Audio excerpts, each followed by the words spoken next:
निकाला और इसकी जो दखल है वो अखबारों ने ली, प्रभावी बातमी के फ्रंट पेज पर उनके जो हाईलाइट किया गया उनको, ये उनके कार्य की पावती है कि उन्होंने किस ढंग से कार्य को समर्पित भाव से करते हैं। तो ऐसे पवन जी शर्मा जब जनता के काम के लिए उनको चुना गया, सब ब्राह्मणों ने अपना जो कुछ भी था वोट की ताकत तो दी, लेकिन अपने संपर्क में जितने लोग थे उनके माध्यम से भी बताया उनको कि हमारा एक भाई ऐसा खड़ा है और आपको इसको वोट देना है। ये सारी शक्तियाँ उनके साथ में जुड़ी।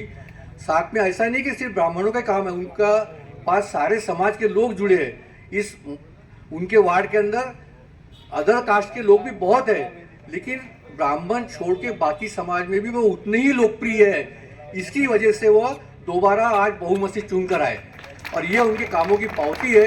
इतना अच्छा, और उनको आज पानी पुरोठा सभापति का जो पद मिला है, निश्चित रूप से पानी पुरोठा की समस्या के हमारे गुरुवर्य चंद्रशेखर जी पंडित जी ने बताया, आपको उनके कार्य बताए। लेकिन एक बात हम लोग भूल गए कि जितना अच्छा हमारे विद्वान पंडित सर जो है इतना अच्छा संचालन कर रहे हैं, तो एक बार उनको भी पुष्प देकर उनका स्वागत करना जरूरी है, ताकि उन्होंने इतना अच्छा कार्यक्रम के अंदर पूरी मेहनत उनकी है। आइए सर, आइए। आदरणीय अध्यक्ष जी से निवेदन करूंगा कि पंडित सर का पुष्प देकर स्वागत करें। काफी विद्वान, उनके पास साहित्य का काफी नॉलेज है।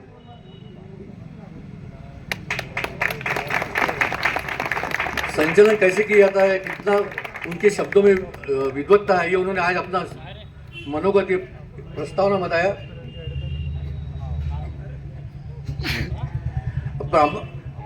अगर पवन जी हमारे समाज के हैं तो हमको उतनी तो उनसे आशा रहेंगी कि जब ब्राह्मण समाज का नगर परिषद में कोई काम पड़े, मुझे विश्वास है कि उनको बताने की जरूरत नहीं है, वैसे भी वो करते ही रहते हैं। तो हमेशा थोड़ा बहुत भी कहीं वहाँ किसी को जन्म दाखले का काम करता है, मृत्यु प्रमाण पत्र या फिर एनओसी होना या बांधकाम की परमिशन होना, ऐसे कुछ भी काम रहे तो हम लोग हक से उनके पास जाके बोल सकते हैं। और मुझे विश्वास है कि वो समाज के कार्यों को प्राथमिकता देंगे, ऐसा मुझे विश्वास है।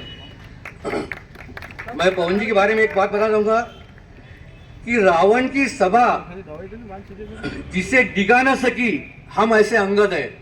रावण की सभा जिसे डिगा न सकी, हम ऐसे अंगद है। हमने दिखा दिया नगर परिषद में हमारे वोट की क्या ताकत है। हमारे लिए ये अभिमान की बात है कि आज पवन जी शर्मा, हमारे लिए ये अभिमान की बात है आज कि आज पवन जी शर्मा ब्राह्मण का प्रतिनिधित्व करने वाला एकमेव पार्षद है। ये एक ब्राह्मण समाज के लिए अभिमान की बात है, लेकिन भविष्य में और भी ब्राह्मण समाज के लोग वहां जाए, इसलिए हम लोगों ने कोशिश करना चाहिए। केवल सामाजिक आपका दायित्व तो है ही है, लेकिन बाकी समाज को साथ में लेकर अपनी प्रतिमा अच्छी बनाना, लोगों के कार्य करना और किसी से द्वेष नहीं करना। जितना ये बातें आप करते रहेंगे तो मैं समझता हूँ निश्चित ही और ब्राह्मण समाज के युवा वर्ग जो है वो आज पवन जी के साथ में नगर परिषद में जा सकते हैं। इसलिए हम लोगों को भी आगे भी भविष्य में कोशिश करना है। और ये सौभाग्य की बात है कि आज पवन जी के लिए यहाँ पर पैटर्न से श्री रामचंद्र जी महाराज जो आए हैं, उनका आशीर्वाद उनको प्राप्त हो रहा है। हमारे सब वरिष्ठ लोग जो है ब्राह्मण समाज के, उनका तो आशीर्वाद है ही उनके पीछे, लेकिन आज स्पेशल पैटर्न से भी उनको आशीर्वाद मिला है। तो यह आशीर्वाद जो भी आपको जो भी मिल रहा है, सबका सत्कार, लेकिन आपकी इसके साथ में एक जिम्मेदारी भी मिल रही है। ये जिम्मेदारी जब आप निभाएंगे तो उस वक्त उन्होंने ये विचार करना चाहिए कि मैं समाज का, सबसे पहले मेरा कर्तव्य है कि समाज का कार्य में जो है, और मैंने देखा हूँ ये कार्य की शैली कि हमारे समाज में जब भी किसी की यहाँ कोई मृत्यु हो जाती है, कोई दुखद घटना होती है, तो पवन जी आधी रात को वहाँ खड़े दिखते हैं। मैं जब जब जाता हूँ वहाँ खड़े दिखेंगे, उनसे पूछेंगे कि भाई आपके यहाँ कोई, मैंने वहाँ उनको न बताते हुए शमशान की पूरी व्यवस्था कर देना या उनको जो आवश्यकता लगे वो देना। और मेरे दिमाग में तो ऐसी कल्पना है कि हमारे समाज की ब्राह्मण समाज है, पूरा ब्राह्मण समाज, आज ब्राह्मणों में मारवाड़ी ब्राह्मण का सवाल ही नहीं रह गया। आज जरूरत ऐसी है कि सारे ब्राह्मण एक हो जाए, चाहे वो कोई भी, चाहे वो तेलुगु हो, तमिल हो, कन्नड़ हो, कोई भी हो, लेकिन ब्राह्मण यानी ब्राह्मण हो, यह भावना हमारे अंदर आनी चाहिए। और उसके लिए हमको एक होना जरूरी है। और इन सारे समाज के अंदर कोई गरीब लोग हमारे गाँव के अंदर जिसकी मृत्यु हो जाती है, तो मैं समझता हूँ हमारे समाज के अंदर कुछ लोग मिलकर ऐसी जवाबदारी उठाए या हम लोगों को आदेश दे कि वहाँ पर उनके घर पर, आपको पता है जिनके यहाँ मृत्यु हो गई उनके यहाँ खाना वगैरह नहीं बनता, तकलीफ जाती है, खिचड़ी देना पड़ता वगैरह, तो ऐसे घरों में हमारी ये कोशिश रहेगी कि कोई एक नेतृत्व ऐसा करे, उसके लिए जो सहयोग लगे हम लोग देने को तैयार, कि वहाँ पर उनके घर पे एक 25-30 लोगों का खाना वो पहुँच जाए ताकि उनको तकलीफ ना हो। और इसके लिए आप सभी भाइयों की तरफ से मैं, आप कहीं भी फ़ोन कीजिए किसी को भी कि उनके घर पे कुछ पहुंचाना है, जहां ज़रूरत गिरी वहां क्या सेवा हम लोग दे सकते हैं, यह हम लोगों को मिलकर, हमारे सारे ब्राह्मण समाज के अंदर आज 40% ही लोग हैं जो अच्छी परिस्थिति में है, 50-60% लोग जो है आज उनकी परिस्थिति में बहुत थोड़ी नाजुक सी है।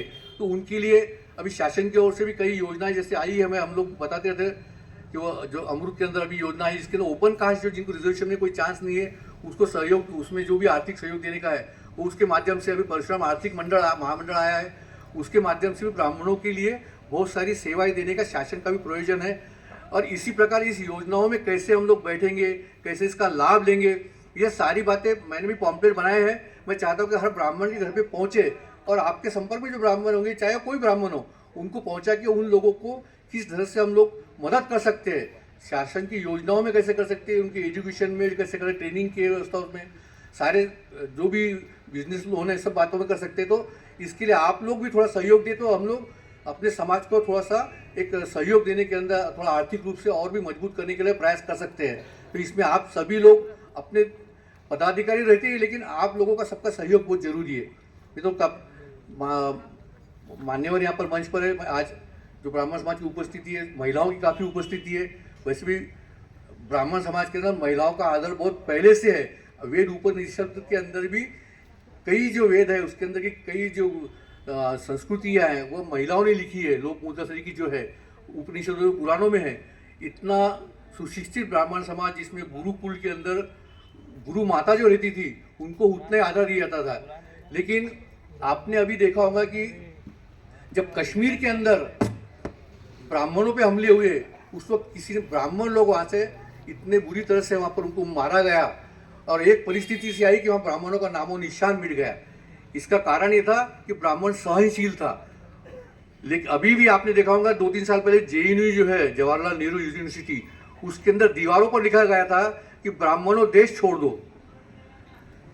यह जो लोगों के मन में द्वेष हमारे बारे में डाला गया है कि ब्राह्मण लालची होते, स्वार्थी होते या उन्होंने जात पात की, ये सारे अपभ्रंश फैलाए गए हैं। ब्राह्मण ने ऐसा कोई कार्य नहीं किया। इसके अंदर इतिहास के अंदर बहुत सारे पुरावे भी है। तो यहाँ जो आज JNU के अंदर जो लिखा गया कि ब्राह्मणों देश छोड़ दो, इसके लिए एक ही काम है कि हमको वो परशुराम जी बताना है कि जिसने 21 बार क्षत्रियों को निपुत्र कर दिया, क्षत्रियों का नाश किया, वो परशुराम हमको फिर से लाना होगा। हमको अपने वापस से आयुध जो है वो तैयार करने होंगे। और आज के दौर में शस्त्रों की लड़ाई नहीं है, आज सत्ता के माध्यम से तुम लड़ सकते हैं। इसके लिए ही सत्ता ही हमारा जो है शस्त्र है और उस सत्ता के लिए ब्राह्मणों का सत्ता में होना आवश्यक है। तो इसी तरह जो कुछ भी आपने सुना होगा कि हमेशा किसी को भी टीका टिप्पणी करनी है, राजकारण में भी आना रहा तो सबसे पहले ब्राह्मणों के ऊपर टीका करते हैं, क्योंकि ब्राह्मण हम लोग सवर्ण में आने की वजह से। आपने देखा होगा UGC का भी अब 2 दिन के पहले का मैटर दिल्ली में चल रहा है।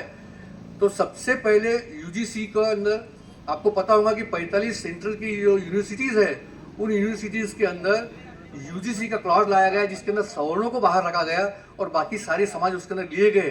तो चाहे वो बच्चों ने कोई कंप्लेंट करी, झूठा भी आरोप लगाया, तो भी उसके अंदर सवर्ण कुछ नहीं कर सकते थे, ऐसा था। उसके अंदर अभी हाईकोर्ट ने उस पर स्टे दिया है। लेकिन आपको ये पता होना चाहिए कि उसके विरोध में आवाज़ उठाने वाला था वो यूपी का उप मुख्यमंत्री मौर्य था, जो ब्राह्मण था, जिसने सबसे पहले इस UGC कानून के पहले आवाज़ उठाई। और सारे ब्राह्मणों ने, आपको पता होगा यूपी के अंदर एक मीटिंग ली थी, यहाँ 55-60 ब्राह्मण आए थे। उसके बाद में योगी को भी सोचने को मजबूर होना पड़ा। यानी ब्राह्मणों की एकता का जो जरूरत है आज वो इसीलिए है कि इस तरह के कोई कानून आए। कोर्ट के अंदर भी हमारे वकील लोग जो गए ब्राह्मण लोग गए, सारे सवर्णों पे अत्याचार था, लेकिन ब्राह्मणों ने आगे जाके इसको रोक लगाई और अभी भी केस लड़ रहे हैं। तो इसके लिए ब्राह्मणों को आज एक संघ होना बहुत जरूरी है, एक मत सबका होना बहुत जरूरी है। और मैं समझता हूँ कि इसी भावनाओं से हम लोग जुड़े हुए हैं। आप लोग सभी यहाँ पर आज पवन जी का जो सत्कार समारंभ के लिए उपस्थित हुए हैं, उनको आशीर्वाद देने के लिए आज एक ब्रह्म समाज पूरा यहाँ पर एक जागरूक ब्रह्म समाज एक हुआ है। तो मैं समझता हूँ कि उनको निश्चित रूप से इस आशीर्वाद के रूप से प्रेरणा मिलेगी और भविष्य में वह इससे भी ऊंचे स्थान पर कैसे जाए, ऐसे हम गजानन महाराज के चरणों में प्रार्थना करेंगे कि उनको और भी अच्छा पद मिले और भविष्य में उनका कार्यकाल जो है वो पूरा उज्जवल हो, हमारे समाज का गौरव हो, बड़े समाज का गौरव बढ़ा शेगांव शहर के अंदर। ऐसे में गजानन महाराज की चरणों में प्रार्थना करता हूँ। और ब्राह्मणों के बारे में, ब्राह्मणों की जो दशा है क्यों एक होना चाहिए, एक पंक्ति के माध्यम से आपको सुनाकर अपने शब्दों को विराम दूंगा। शुद्ध भाव के साथ ही ईश्वर के लिए तर्पण चाहिए, शुद्ध भाव के साथ ही ईश्वर के लिए तर्पण चाहिए।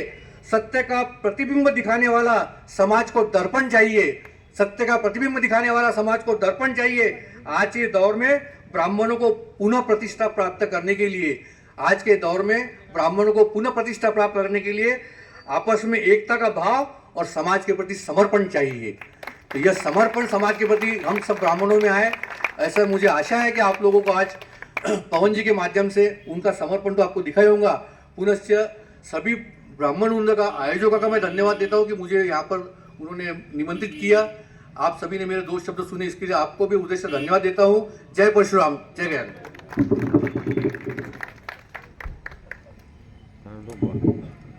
धन्यवाद किशोर जी।